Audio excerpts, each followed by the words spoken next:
Hello Jean-Paul, nice to meet you. Olivier, nice to meet you. Thank you. It's a pleasure to welcome you in Basel Fair in the Breitling Food. The pleasure is mine and thank you very much for the opportunity.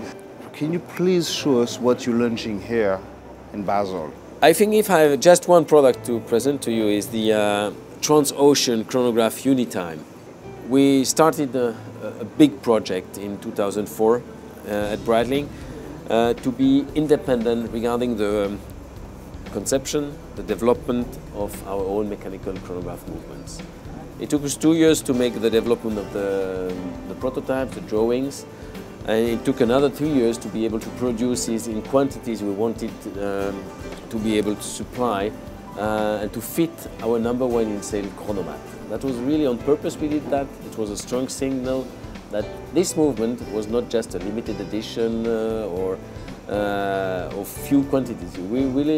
What we launched with that project was much more an industrial strategy than a marketing tool. And why we made all this effort, that's to keep the Breitling independence and to be able to stay on pilot's seat, just to be able to control the innovation, control the capacity we need to supply the market, depending on the demand, because we understood that the supply of the movements we had before could be questioned in the future.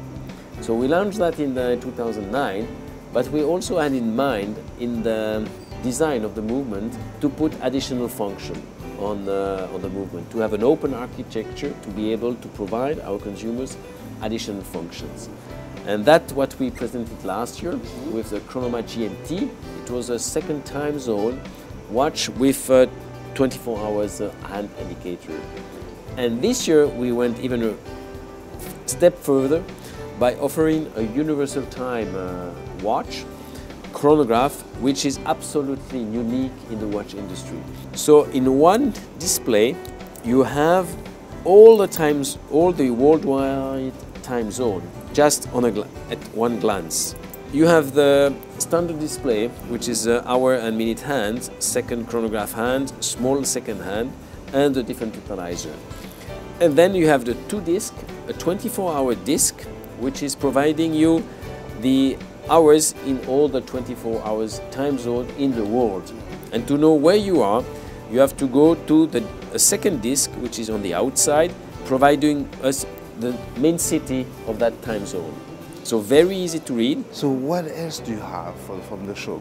Another interesting watch is that will not be available before May. No, regarding the Breitling heritage, regarding the flight, we have to celebrate the flight of Scott Carpenter, which won the first wrist chronograph in space. This watch will be launched in May this year. And it's a limited edition of 1,962 pieces, just to celebrate this anniversary. To this day, there's such a connection between Breitling and aviation, and it's been something like an anchor of the brand, even with the design, the logos, and where is this originating from? So the links we have with the aviation are so close because it's a long history. It's not just an idea from a new marketing director we just hired. It's also part of a long history of Breitling. It started in the 30s, so 80 years ago now, when Breitling was already known for the quality, the precision of functionality of its chronograph, and was appointed by the Royal Air Force to supply this Air Force with cockpit clocks for Spitfire, as well as wrist chronograph for the pilots. That's when everything started with the aviation, this close link, so it's a very long story.